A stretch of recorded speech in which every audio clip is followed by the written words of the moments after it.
NG ಉಲ್ಕೂರು ಗ್ರಾಮ ಪಂಚಾಯಿತಿ ವ್ಯಾಪ್ತಿಗೆ ಒಳಪಟ್ಟಂಥ ಬಳಜೇನಹಳ್ಳಿ ಗ್ರಾಮಕ್ಕೆ ಸೇರಿದ ಸರ್ವೆ ನಂಬರ್ 3ರಲ್ಲಿ 40 ಎಕರೆ ಸರ್ಕಾರಿ ಗೋಮಾಳವನ್ನು ಇರ್ತಕ್ಕಂಥದ್ದು. ಆ ಗೋಮಾಳವನ್ನು ಕೆಜಪ್ ತಾಲೂಕಿಗೆ ಕೃಷಿ ಉತ್ಪನ್ನ ಮಾರುಕಟ್ಟೆ ಸಮಿತಿಯನ್ನು ನಿರ್ಮಾಣ ಮಾಡಬೇಕಂತ ಹೇಳ್ಬಿಟ್ಟು ತೀರ್ಮಾನಿಸಿ ಇಲ್ಲಿ ಇರ್ತಕ್ಕಂಥ ಕಪ್ಪು ಕಲ್ಲಿನ ಒಂದು ನೈಸರ್ಗಿಕ ಖನಿಜ ಸಂಪನ್ಮೂಲಗಳಿರ್ತಕ್ಕಂಥ ಸ್ಥಳವನ್ನೇ ಆಯ್ಕೆ ಮಾಡಿಕೊಂಡು ಇಲ್ಲಿ ಉದ್ದೇಶಪೂರ್ವಕವಾಗಿ ಇಲ್ಲಿರ್ತಕ್ಕಂಥ ಖನಿಜ ಸಂಪನ್ಮೂಲಗಳನ್ನು ಕೊಳ್ಳೆ ಹೊಡೆಯಲಿಕ್ಕೆ ಪ್ರಯತ್ನ ಪಟ್ಟಿರ್ತಕ್ಕಂಥದ್ದು. ಈ ಒಂದು ವಿಚಾರವಾಗಿ ನಾವು ಈಗಾಗಲೇ ಸಂಬಂಧಪಟ್ಟಂಥ ಶಾಸಕರ ಗಮನಕ್ಕೆ ಬರುವಂಥ ರೀತಿಯಲ್ಲಿ ನಾವು ಒಂದು ಪತ್ರಿಕೆ ಹೇಳಿಕೆಯನ್ನು ಕೊಟ್ಟಿದ್ದೀವಿ. ಈ ಒಂದು ಸ್ಥಳವನ್ನೇ ನಿಗದಿಪಡಿಸಿ ಇಲ್ಲಿರ್ತಕ್ಕಂಥ ನೈಸರ್ಗಿಕ ಖನಿಜ ಸಂಪನ್ಮೂಲಗಳನ್ನು ಕೊಳ್ಳೆ ಹೊಡೆಯಲಿಕ್ಕೆ ಪ್ರಯತ್ನ ಪಟ್ಟು ಬೇರೆ ಕೆಜಪ್ ತಾಲೂಕು ಸುತ್ತಮುತ್ತಲೂ ಕೆಜಪ್ನಲ್ಲೇ ಇದೆ. ಕೆಜಪ್ನಲ್ಲಿ ಕಾಮಸಮುದ್ರ ಆಸುಪಾಸಿನಲ್ಲಿರ್ತಕ್ಕಂಥ ಎಷ್ಟೋ ಗೋಮಾಳ ಇದೆ. ಆದರೆ ಅಂಥ ಜಾಗಗಳನ್ನೆಲ್ಲ ಹೊರತುಪಡಿಸಿ ಇಲ್ಲೇ ಈ ಒಂದು ಕಪ್ಪು ಕಲ್ಲಿನ ಖನಿಜ ಸಂಪನ್ಮೂಲಗಳಿದೆ.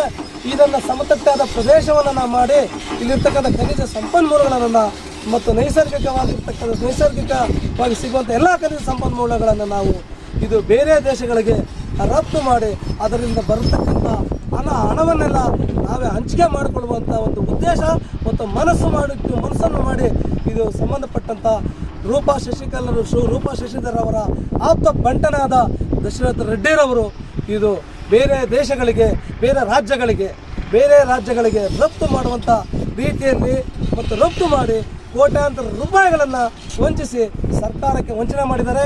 ಈ ಒಂದು ವಂಚನೆಯನ್ನು ನಾವು ಮುಂದಿನ ದಿನಗಳಲ್ಲಿ ನಾವು ಮಾನ್ಯ ಗೌರವಾನ್ವಿತ ಲೋಕಾಯುಕ್ತರಿಗೆ ನಾವು ಒಂದು ಮನವಿಗಳನ್ನು ಕೊಟ್ಟು ಮತ್ತು ವಿಡಿಯೋ ಚಿತ್ರೀಕರಣಗಳನ್ನು ಕೊಟ್ಟು ಮತ್ತು ಖನಿಜ ಸಂಪನ್ಮೂಲಗಳ ಒಂದು ಛಾಯಾಚಿತ್ರಗಳನ್ನು ಅವರಿಗೆ ಒಂದು ದೂರಿನ ಮೂಲಕ ನಾವು ನೀಡಿ ಮುಂದಿನ ದಿನಗಳಲ್ಲಿ ಇದನ್ನು ಅತಿ ಶೀಘ್ರವಾಗಿ ಕೆಲವೇ ದಿನಗಳಲ್ಲಿ ಇದನ್ನು ಖನಿಜ ಸಂಪನ್ಮೂಲಗಳನ್ನು ನೀವು ಮಾಡಿ ಕೃಷಿ ಉತ್ಪನ್ನ ಮಾಡೋದಿಲ್ಲ. ಸರ್ಕಾರದಿಂದ ಬರ್ತಕ್ಕಂಥ ಅನುದಾನಗಳು ಬೇಜಾನಾಗಿದೆ. ಇಲ್ಲ ಅದೇ ರೀತಿ ನೀವು ಇಲ್ಲೇ ಮಾಡಬೇಕಂತ ಹೇಳಿದ್ರೆ ಇದನ್ನು ಸಂಬಂಧಪಟ್ಟಂಥ ಸರ್ಕಾರಕ್ಕೆ ನೀವು ಮುಟ್ಟುಗೋಲು ಹಾಕೋ ರೀತಿಯಲ್ಲಾಗಲಿ ಸರ್ಕಾರಕ್ಕೆ ಒಪ್ಪಿಸೋ ರೀತಿಯಲ್ಲಾಗಲಿ ಮಾಡಿ ಮುಂದಿನ ಕಾರ್ಯಕ್ರಮಗಳನ್ನು ನೀವು ಮಾಡ್ಬೋದು ಅಂತ ಹೇಳ್ಬಿಟ್ಟು ನಾನು ಮಾಡಲಿಕ್ಕೆ ನಮ್ದು ಯಾವುದೇ ಅಭ್ಯಂತರ ಇಲ್ಲ. ಆದರೆ ಸರ್ಕಾರ ಮುಟ್ಟುಗೋಲು ಹಾಕಲಿ ಇಲ್ಲ ಸರ್ಕಾರ ಇದು ವಶಕ್ಕೆ ತಗೊಳ್ಳಿ ಅಂತ ಹೇಳ್ಬಿಟ್ಟು ಹೇಳ್ತಾ ನಾನು ನನ್ನ ಜೈ ಹಿಂದ್. ಪತ್ರಿಕೆ ಹೇಳಿಕೆಯ ಒಂದು ಇಂದಿನ ಪತ್ರಿಕೆ ಹೇಳಿಕೆಯನ್ನು ನಾನು ಇದೇ ಸ್ಥಳದಲ್ಲಿ ಒಂದು ಪತ್ರಿಕೆ ಹೇಳಿಕೆಯನ್ನು ನಾನು ಕೊಟ್ಟು ಬಹಿರಂಗಪಡಿಸಿದೆ. ಆದರೆ ಈ ದಿನ ನನ್ನ ಪತ್ರಿಕೆ ಹೇಳಿಕೆಯ ಉದ್ದೇಶ ಏನಂತ ಹೇಳಿದ್ರೆ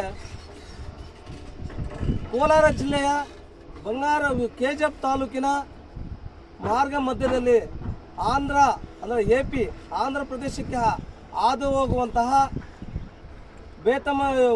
NG ಉಲ್ಕೂರು ಗ್ರಾಮ ಪಂಚಾಯತ್ ವ್ಯಾಪ್ತಿಗೆ ಸೇರಿರತಕ್ಕಂಥ ನಂಬರ್ 3ರಲ್ಲಿ 40 ಎಕರೆ ಜಮೀನನ್ನು ಸರ್ಕಾರಿ ಜಮೀನು. ಈ ಸರ್ಕಾರಿ ಜಮೀನಲ್ಲಿ ಕಪ್ಪು ಕಲ್ಲಿನ ಖನಿಜ ಸಂಪತ್ತುಗಳನ್ನು ಕೊಳ್ಳೆ ಹೊಡೆಯುತ್ತಿರ್ತಕ್ಕಂಥವರ ವಿರುದ್ಧ ನಾನು ಪ್ರತಿಭಟಿಸುವುದಾಗಿ ನಾನು ಈಗಾಗಲೇ ಪತ್ರಿಕೆಗಳನ್ನು ಕೊಟ್ಟಿದ್ದೆ. ನನ್ನ ಅಚಾನಕ್ ನಾವು ವಿಕೋಟೆಯಿಂದ ಬರುವಂಥ ಸಂದರ್ಭದಲ್ಲಿ ಈ ಈ ಕೆಜಪ್ ತಾಲೂಕಿನ ಮೀಸಲು ಕ್ಷೇತ್ರವಾಗಿರ್ತಕ್ಕಂಥ ಅದು ಮೀಸಲಾತಿಯಲ್ಲಿ ಗೆದ್ದಿರ್ತಕ್ಕಂಥ ಒಬ್ಬ ಶಾಸಕಿ ರೂಪಾ ಶಶಿಧರ್ ಎಂಬುವರು ಮಾತಿನ ಚಕಮಕಿ ನಡೆದಿ ವಾದ ವಿವಾದಗಳಾಗಿರುವಂಥ ಸಂದರ್ಭದಲ್ಲಿ ದಲಿತ ಸಂಘಟನಾಕಾರರನ್ನು ಮತ್ತು ದಲಿತ ಜನ ಸಮುದಾಯವನ್ನು ಹೀಯಾಳಿಸಿ ಮಾತನಾಡುವಂಥದ್ದನ್ನು ಮತ್ತು ಕಡೆಗಣಿಸಿ ಮಾತನಾಡಿರ್ತಕ್ಕಂಥ ರೂಪಾ ಶಶಿಕಲರ್ ಅವರಿಗೆ ನಾನು ಧಿಕ್ಕರಿಸ್ತಾ ಇದ್ದೀನಿ. ಅವರ ಗೂಂಡಾವರ್ತನೆಗೆ ಧಿಕ್ಕಾರ ಮಾಡ್ತಾ ಇದ್ದೀನಿ. ರೂಪಾ ಶಶಿಧರ್ ಅವರೇ ಮೀಸಲಾತಡಿಯಲ್ಲಿ ಗೆದ್ದಿದ್ದೀನಿ ಅನ್ನುವಂಥದ್ದನ್ನು ಮರೆತು ನಿನ್ನ ದುರಂಕಾರ ಮತ್ತು ದುರ್ನಡತೆಯಿಂದ ನೀನು ದಲಿತ ಸಮುದಾಯವನ್ನು ಕಡೆಗಣಿಸಿ ಮಾತನಾಡಿರ್ತಕ್ಕಂಥ ವಿಡಿಯೋ ಚಿತ್ರೀಕರಣಗಳು ನನ್ನ ಬಳಿ ಇದೆ. ನನ್ನ ಮಧ್ಯೆ ನಡೆದಿರ್ತಕ್ಕಂಥ ವಾದ ವಿವಾದಗಳ ವಿಡಿಯೋ ಚಿತ್ರೀಕರಣ ನನ್ನ ಬಳಿ ಇದೆ. ಸಮಯ ಬಂದಾಗ ನಿನ್ನ ವಿರುದ್ಧ ಬಹಿರಂಗವಾಗಿ ನಾನು ವಿಡಿಯೋ ಚಿತ್ರೀಕರಣ ಮಾಡಿ ಮುಂದಿನ ಚುನಾವಣೆಗಳಲ್ಲಿ ಯಾವ ರೀತಿ ನಿನ್ನ ವಿರುದ್ಧ ಬುಗಲೆದ್ದಬೇಕನ್ನುವಂಥದ್ದನ್ನು ನಾನು ಈಗಾಗಲೇ ನಾನು ಆ ವಿಡಿಯೋ ಚಿತ್ರೀಕರಣವನ್ನು ಬಹಿರಂಗಪಡಿಸ್ತೀನಿ.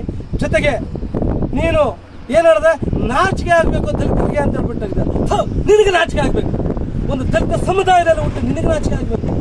ನಾನು ಎಂದಾದ್ರೂ ನಿಮ್ಮ ಹತ್ರ ಅಂಗಲಾಚಿ ಬೇಡಿದ್ದೀವ, ಒಂದು ಏನಾದ್ರು ಒಂದು ಬಿಡಿಗಾಸು ಬೇರೆ ಇದ್ವಾ, ನಿನಗೆ ನಾಚಿಕೆ ಆಗಬೇಕು.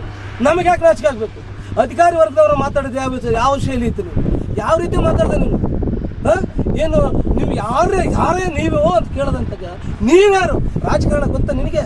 32 ವರ್ಷಗಳ ಹೋರಾಟದ ಇತಿಹಾಸ ದಿನಗಳನ್ನು ನನ್ನ ಗುರುಗಳು ಕಳಿಸ್ಕೊಡ್ತಕ್ಕಂಥ ಜಿಗಣಿ ಶಂಕರಣ್ಣವರ ಶಿಷ್ಯನಾಗಿ ಆ ಕೆಚ್ಚಿನ ಕಿಡಿಯಾಗಿ ಹೊರಗಡೆ ಬಂದು ಹೋರಾಟಗಳು ಮಾಡ್ತಾ ಇದ್ದೀನಿ. ನಿನ್ನ ಹತ್ರ ಭಿಕ್ಷೆ ಬೇಡಿದವ, ನೀನು ಅಂಗಲಾಚಿ ಬೇಡಿದೀಯಾ? ಅಮ್ಮ, ಅಣ್ಣ, ಅಕ್ಕ, ತಮ್ಮ ಅಂತೇಳಿ ಅಂಗಲಾಚಿ ಬೇಡಿ ಮತಗಳನ್ನು ಪಡೆದು ನಮ್ಮ ಭಿಕ್ಷೆಯ ಮತಗಳಿಂದ ಗೆದ್ದು ದುರಂಕಾರದಿಂದ ವರ್ತನೆ ಮಾಡತಕ್ಕಂಥ ಶಾಸಕಿ ನಾನು. ನಿಮ್ಮ ಮಧ್ಯೆ ಈ ಇಷ್ಟಕ್ಕೆ ಮುಗಿದಿರ್ತಕ್ಕಂಥ ವಾದ ವಿವಾದಗಳ ಹೋರಾಟಗಳನ್ನು ಮುಂದಿನ ದಿನಗಳಲ್ಲಿ ನಿನ್ನ ವಿರುದ್ಧ ನೀನು ಏನು ಮಾಡ್ತೀಯ? ನಾನು 100 ಜನ ನೀನು ಹೋರಾಟಗಾರನ ಕರ್ಕೊಂಡು ಬಂದ್ರೆ ನಾನು 1000 ಜನ ರೌಡಿಗಳು ಕಳಿಸ್ತೀನಿ ಅಂತ ಹೇಳಿದೆ. ನಾಚಿಕೆ ಆಗಲ್ವ? ನಿನಗೆ ನಾಚಿಕೆ ಆಗಬೇಕು, ನಮ್ಗೆ ನಾಚಿಕೆ ಏನಿಲ್ಲ. ನಾನು ಯಾರ ಹತ್ರ ಭಿಕ್ಷೆ ಬಿಡಿಲ್ಲ, ಈ ರೀತಿ ಕೊಳ್ಳೆಗಳು ಜೀವನ ಮಾಡ್ತಾ ಇಲ್ಲ. ನಿಮ್ಮ ಬಳಿ ಬಲಿಷ್ಠ ವರ್ಗದವ್ರನ್ನ ಇಟ್ಕೊಂಡು ಜೀವನ ಮಾಡುವಂಥ ಅಂಥ ಅರ್ಗಟ್ ಜೀವನ ನಮಗೆ ಬೇಕಾಗಿದೆ. ನಿನಗೆ ಬೇಕೇನು? ನಿನಗೇನಂದ್ರೆ ಬಲಿಷ್ಠ ವರ್ಗದವ್ರು ಇಟ್ಕೊಂಡ್ರೆ ಯಾವುದಾದ್ರು ಕಾರ್ಯಕ್ರಮಗಳಾದರೆ ಲಕ್ಷಾಂತರ ರೂಪಾಯಿ, ಕೋಟ್ಯಾಂತರ ರೂಪಾಯಿ ನನಗೆ ವೆಚ್ಚ ಮಾಡ್ತಾರೆ ಅನ್ನೋದು ಇದು ಅಂಥ ಆಸೆ ನಿನಗಿದೆ. ಯಾಕೆ ನಿಮ್ಮ ತಂದೆಗೆ ನಾವು ದುಡ್ದಿಲ್ವಾ? ಯಾಕೆ ನಿಮ್ಮ ತಂದೆನೇ ಈ ಸಾರಿದ ಕೋಲಾರ ಜಿಲ್ಲೆಯಲ್ಲಿ 35 ವರ್ಷಗಳ ರಾಜಕಾರಣದ ಇತಿಹಾಸವನ್ನು ಬಗ್ಗುಬಡಿಸಿ ಮಾಡಿದ್ರು? ಯಾಕೆ ಮೊಟಕುಗೊಳಿಸಿದ್ರು? ಯಾಕೆ ಹೇಳಿ? ನಿಮ್ಮ ಒಂದು ದುರಂಕಾರದ ಮಾತುಗಳಿಂದ ಎಂದೋ ಒಂದು ದಿವಸ ನಿಮಗೂ ಸಹ ಕೋಲಾರ ಜಿಲ್ಲೆಯ ಜನತೆ ಕಾಂಗ್ರೆಸ್ ಪಕ್ಷವನ್ನು ಯಾವ ರೀತಿ ಧಿಕ್ಕರಿಸಿ ಮುನ್ಸಾಮಣ್ಣನವರು ಎಷ್ಟು ಮತಗಳಿಂದ ಗೆದ್ರು? 3 ಲಕ್ಷ ಚಿಲ್ಲರೆಯ ಎತ್ತರವಾದ ಮತಗಳಿಂದ ಗೆದ್ರು. ನಿನಗೆ ನಾಚಿಕೆ ಆಗಬೇಕು. ನಿಮ್ಮ ತಂದೆಯ ಸೋಲನ್ನು ಕಂಡಾಗ ನಿನಗೆ ನಾಚಿಕೆ ಆಗಬೇಕು, ನನಗೆ ನಾಚಿಕೆ ಏನಿಲ್ಲ. ದಲಿತ ರಾಜಕಾರಣಿಗಳಿಗೆ ನಮಗೇನು ನಾಚಿಕೆ ಏನಿಲ್ಲ. ದಲಿತ ಹೋರಾಟಗಾರರು ನಿಮ್ಮ ವಿರುದ್ಧ ಅಂತ ಉಗಿತೀವಿ. ಏನು ನೀನು ತಪ್ಪು ಮಾಡ್ದೆ ಕೇಳ್ಬಾರ್ದೇನು? ನಾವು ತಪ್ಪು ಮಾಡಿದ್ರೆ ದಂಡಿಸ್ತೀರಾ? ಜನಸಾಮಾನ್ಯರು ತಪ್ಪು ಮಾಡಿದ್ರೆ ದಂಡಿಸ್ತೀರಾ? ಅಧಿಕಾರಿಗಳು ತಪ್ಪು ಮಾಡಿದ್ರೆ ದಂಡಿಸ್ತೀರಾ? ನನಗೆ ಯಾವ ರೀತಿ ಕೂಗಾಡ್ದೆ ಒಬ್ಬ ಕೃಷಿ ಉತ್ಪನ್ನ ಮಾರುಕಟ್ಟೆ ಸಮಿತಿಯ ಅಧಿಕಾರಿ ಮೇಲೆ ಬಾರೋ ಇಲ್ಲಿ, ನಿನಗೆ ನಾಚಿಕೆ ಆಗಲ್ವ ಅಂತ ಕೇಳಿದೆ. ಅವ್ರಿಗೆಲ್ಲ ನಾಚಿಕೆ, ನಿನಗೆ ನಾಚಿಕೆ ಆಗಬೇಕು. ನಿಮ್ಮ ತಂದೆಯ ಸೋಲನ್ನು ಕಂಡಿರ್ತಕ್ಕಂಥ ನಿನಗೆ ನಾಚಿಕೆ ಆಗಬೇಕು. KH ಮುನಿಯಪ್ಪಾಜಿರವರು 35 ವರ್ಷಗಳ ರಾಜಕಾರಣದ ಇತಿಹಾಸದ ದಿನಗಳನ್ನು ಕೋಲಾರದ ಜನತೆ, ಇವರು ಕೋಲಾರ ಜಿಲ್ಲೆಗೆ ಅರ್ಹ ಅಭ್ಯರ್ಥಿಯಲ್ಲ ಅನರ್ಹ ಅಭ್ಯರ್ಥಿ ಅಂತ ಹೇಳಿದ್ರು. ನಿನಗೆ ನಾಚಿಕೆ ಆಗಬೇಕು, ನಮ್ಗೆ ಯಾಕೆ ನಾಚಿಕೆ ಆಗಬೇಕು? ಎಲ್ಲಿ ಗೆದ್ರು ನಿಮ್ಮ ತಂದೆಯವರು? ದೇವನಹಳ್ಳಿ ಕ್ಷೇತ್ರದಲ್ಲಿ ಗೆದ್ರು. ಕೋಲಾರ ಜಿಲ್ಲೆಯಲ್ಲಿ ಎಲ್ಲಾದ್ರೂ ಗೆದ್ರ? ಜನಸಾಮಾನ್ಯ